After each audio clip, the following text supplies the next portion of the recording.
Samira, I have pressed record. So yeah, Harry and Nav, hi. We're going to be doing the journal club today, and we're doing it on this recently published study looking into the effect of restrictive versus liberal blood transfusion strategy in major adverse cardiovascular events among patients with acute MIs that took place in France and Spain. It was published this year in JAMA. So anemia is a common problem in patients who've suffered an acute MI. Sabatini et al. In 2005 demonstrated that even mild to moderate levels of ischemia of anemia are associated with increased mortality, and this increased mortality increases with each drop in deciliter of hemoglobin. Anemia is associated, with major adverse cardiovascular events in patients with ACS, and it's not known whether transfusing patients with anemia and MI ameliorates this risk. So there have been lots of big studies to look at sort of transfusion targets for sort of acute GI bleeding and sort of TBIs and things, but there haven't been big studies previously to look at transfusion targets in acute MIs. So these are some examples of previous studies that have been done, but referencing this study we're going to talk about today, there's a mention that the two previous trials, they confined the numbers where I think one had 40 patients, the other had around 100. So quite small studies, whereas this one was sort of significantly bigger. But up to date, so far, like the ones that were done on things like GI bleeds or septic shock or just generally in ICU, they're actually starting to demonstrate a trend towards restrictive blood transfusion strategies being, demonstrating demonstrating no harm in comparison to liberal, but also there was a trend towards potentially being better than liberal blood transfusion strategy. That was in like the ones that we just put up here, like which are quite big ones, like the TRIC and TRIS, which are in generic ICU patients, as well as those with GI bleeds and stuff. So the design of this study, it's a randomized control trial, multi-center trial taking place in the EU, so mostly in France, but a few centers in Spain. It was a 1-to-1 randomization in both cohorts with a web-based block randomization with variable size blocks. The initial design did have the restrictive transfusion threshold as less than 7 grams per 70 is where you think of, but they changed it to 8 or 80 as the restrictive transfusion threshold. The justification was to improve sort of adherence to the protocol. I think there was a concern that they maybe thought people might get a bit twitchy if people had HB in the 70s and might transfuse anyway and do a sort of protocol violation. So they changed it to less than 8. So unblinded by nature, it's quite difficult to blind whether you're giving someone blood or not, although the outcomes and all the measures are fairly objective. Randomization could occur at any time within the first 30 days of admission. And as I mentioned, took place in the EU, lovely EU. I'm sure everyone misses it dearly.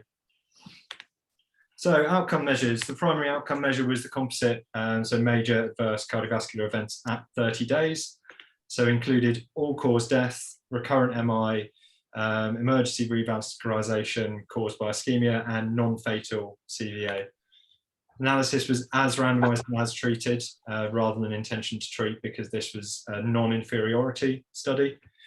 And power calculation was based on observational data from the French nationwide FAST MI registry of acute MIs.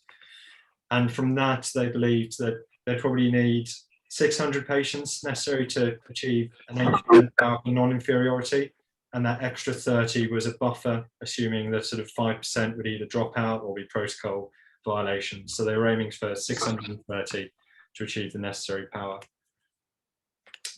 Population characteristics, so they ended up randomizing 668, so a little bit above their target. And the inclusion criteria was who offered an acute MI, and that could be either NSTEMI or STEMI, plus having an HB between 70 and 100 and being over 18. So it was only adult patients. The exclusion criteria were any evidence of shock, an acute MI following a previous CABG or PCI, so following previous intervention, life-threatening hemorrhage, recent blood transfusion within 30 days, or a hematological malignancy, just because obviously all those might muddy the waters in terms of the following the protocol. And the intervention versus control, so the Liberal Transfusion Strategy, where there are 324 patients in, the transfusion threshold was below 10 or 100, with a target following transfusion for 110 or 11, depending on which units you work in. And then the restrictive transfusion target, as I said, was changed from below 7 to below 8, with the target for post-transfusion between 8 and 10 or 80 and 100. So this is just the sort of flow diagram of the sort of inclusion and randomization. Interestingly, only following randomization, only 2 were excluded or withdrew. So seems like quite good adherence, but I suppose it was only a sort of 30-day trial. So yeah, so they got 666. Not going to mention any relevance of that number. And yeah, primary outcomes, 30-day major adverse cardiovascular events occurred in 14% in the liberal group compared to 11% in the restrictive group. And this met the non-inferior criteria that they were looking at, and also trends towards actually being superior in the restrictive group, but it wasn't powered to demonstrate that. So the primary outcome analysis was as the ad treated population, but also the as randomized population carried similar results. In terms of secondary outcomes, so all secondary outcomes obviously weren't powered towards sort of showing inferiority, non-inferiority or superiority. So there's a high risk of type 1 errors, but they showed equal or higher numbers of complications in the liberal group. And there's some evidence of increased harm in the liberal group with higher numbers of acute lung injuries and infections in the group who were transfused liberally. So this is sort of the slide of all the results. So as you can see, in the liberal group, there were higher number of all-cause death, higher number of MIs, and emergency revascularization. Obviously, none of these were statistically significant, but you can see trends towards these. And also then looking at the secondary values, you can see, yeah, sort of in terms of acute lung injuries and infections, there were increased numbers in the liberal strategy groups. So the author's conclusion was that among patients with acute MIs and anemia, a restrictive transfusion strategy resulted in a non-inferior rate of major adverse cardiovascular events after 30 days. And there are potential kind of theories and ideas behind why this might be. So there's theory that transfusion may increase thrombotic risk by triggering platelet activation, aggregation, and vasoconstriction, and then actually sort of stored blood for transfusion due to sort of a depletion in nitric oxide and 2,3-DPG from the storage process. Your actual desired effect of improving O2 delivery may not actually be achieved, but these are all kind of theories as to why, when you have evidence that anemia does cause worse outcomes, why transfusing people doesn't actually correct that, or at least as this study suggests. So hand over to Nav now. Do you want to swap? Thanks, sorry. Yeah, so in terms of appraising the article, I don't know, in my old hospital, we used to do this this CASP tool, so critical appraisal tool. And just for a brief outline of what it involves, it's basically a checklist consisting of about 11 questions or so, just when you critique an RCT. with it split into 4 main sections, but I'll go through it as we go. So it's the first section. It's talking about study design. So yeah, you can just work through each question basically, and you sort of analyze your RCT. So the first one was kind of, does the study ask a focus question? And so my thoughts on it were that there is a specific population targeted, so adults. There is a specific question, so liberal versus restrictive with relevant values given, and the intervention is, I'll come on to it in a minute, but it's something that we can't blind, but it's still something that's objectively easy to measure, so something that's, again, quite specifically focused, and the outcome measures are clinically relevant, so death, stroke, MIs, etc. So I said yes. The next are you guys all right?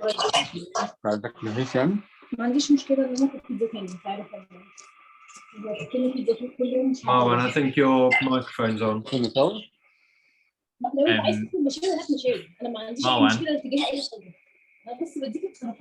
don't know if it's the mic, you have the power to mute other people. Okay, anyway, so sorry about that. Talking about the next bit is talking about randomization. So in terms of the randomization process used here, it was good. It was a web-based central thing, and it was stratified according to center, and the randomization blocks was varied size. So it was a suitable randomization done centrally away from the people doing the study, and there was good allocation concealment as well. So I said yes to that, so it was good.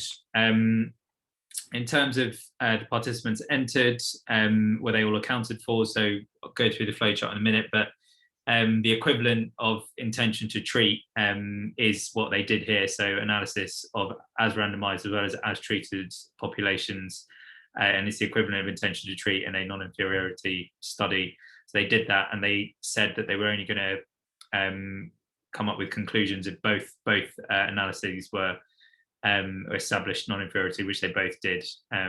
So that was a good point of the study. And also the follow-up was really good, as Harry touched on. There's only 2 people that didn't sort of get through the consent process, so that's positive. Yeah, as he talked about, we've already had this slide, but yeah, very few that were excluded, and then very few that were excluded due to protocol violations or whatever. So that's positive about the study. The next section is sort of about the study methodology. So as you talked about, unfortunately, it wasn't blinded, neither to the investigators or the participants. However, the people that were measuring outcomes, so things like heart attack, strokes, etc., they were blinded. So, and the people analysing, so that is about as good as I guess they could do. I mean, there is could question whether they could have given blood or fluid in an opaque sort of sealed envelope or container or something like this to blind people, but yeah, as we touched on, the fact that the outcome measure is quite an objective one, in terms of the MACE outcomes, it goes to show that actually potentially probably doesn't make a difference. But anyway, that was a potential weakness of the study. Next section was, so as a result of the randomization, were the baseline characteristics of either group controlled? And the answer is yes. I mean, this is just a slide to show the two groups and their sort of baseline characteristics, but by and large they were all equal on all fronts, and that includes sort of things like whether it was an NSTEMI versus a STEMI, the sort of classification of the STEMI, other bleeds, other sort of past medical history and stuff. It was all fairly equal among both groups, so that was good. Means their randomization worked. Yeah, they're just some of the median values of either group. And then another part of the study methodology is deciding whether both groups, alongside the the intervention, i.e. liberal versus restrictive, whether everything else about their treatment was kept the same during the hospital stay. This information was in the supplemental stuff, so that was like 200 pages. I'm not going to pretend like I read all of it, but having a look at some of the tables. These are some of the tables that I've found. So in terms of things like PCI, that was equivalent or the same among both. Bypass graft, so that was the same among both. And then things like the pharmacological drugs they used, that was similar across both as well. So again, going back to this question of whether each study group received sort of similar interventions other than the thing being tested, would say that actually it was done pretty well. Cool. And then next section, so about the results. So where the results sort of done in appropriate fashion. So some of the questions to consider are things like power, which we talked about, and that was done, and they achieved their sample with a buffer, which was good. So you talked about already, the outcomes were clearly specified and they were measured and they're objective. And dropouts were sort of negligible, and all sort of p-values were quoted with confidence intervals as well. So basically they reported their results well, they didn't sort of fudge that. Talking about weaknesses, so as to speak, they did say that their margin for non-inferiority was sort of 25%, which they did reach, but an inherent issue of non-inferiority studies is that you can't completely eliminate the fact that your one intervention is inferior to the other, but that's just an inherent flaw of the study type, rather than specifically to what the trial people did. And also another sort of weakness in their study was that they couldn't prove a superiority of the restrictive, but they never powered that to do so. So they said it would, in their conclusions, that if you wanted to power it accordingly, that based on this study, you could use the results of the study to estimate an appropriate sample size for a future larger trial. They were some weaknesses. So yeah, we talked about confidence intervals being present, and that's just a slide to prove that I'm not lying. And then yeah, so in terms of the benefits, I guess this part of the CASP tool is saying, is it worth doing the study? And I would say it probably is. So it's an important study in a population where there isn't much in the way of evidence. As Harry mentioned, there's only been 2 trials done on it before, specifically with people with MIs, and they're very small, and they were both conflicting in their results. So it was good to do a larger study. It talks about whether the study is cost effective and stuff, and that hasn't been answered, but this study or this published trial is just based on their 30-day outcome data. So they are still accruing follow-up for a year, and they said that they would talk about the cost utility and stuff on that secondary analysis. So that's something that they will come to answer, hopefully.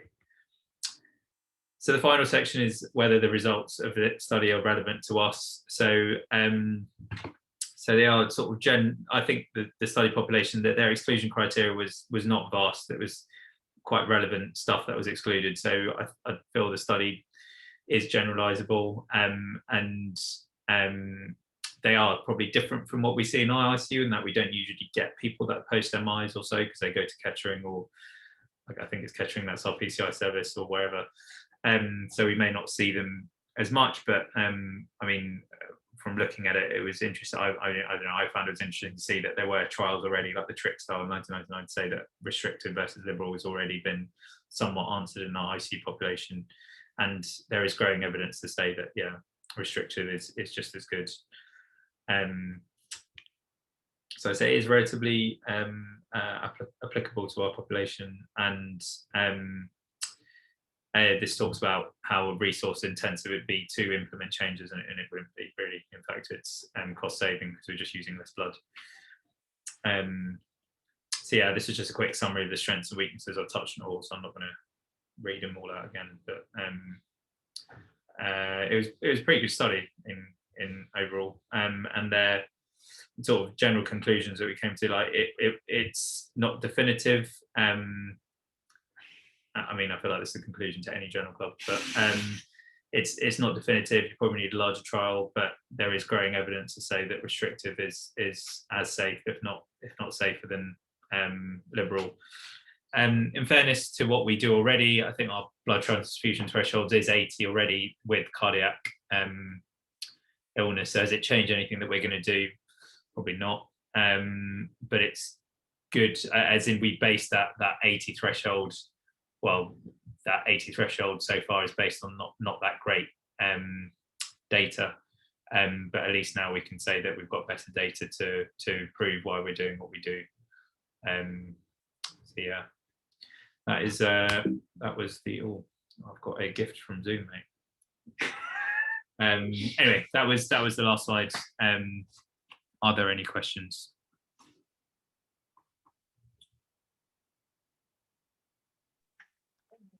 Stunned silence.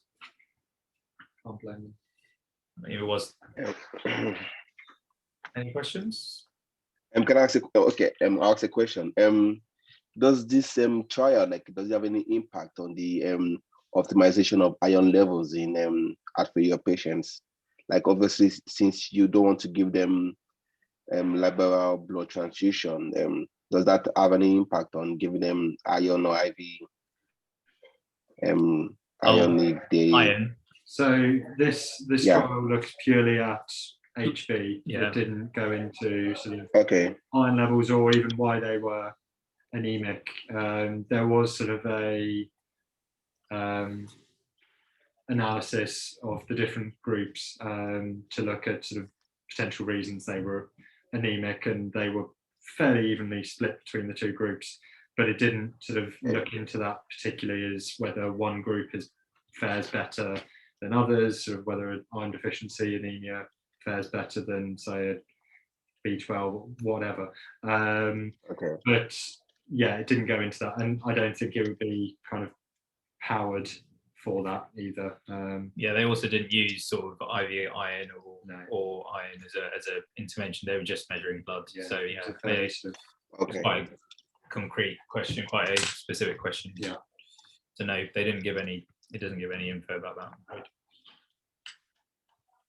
Okay, thank you. No problems. Anything else? That's it. Thank you very much.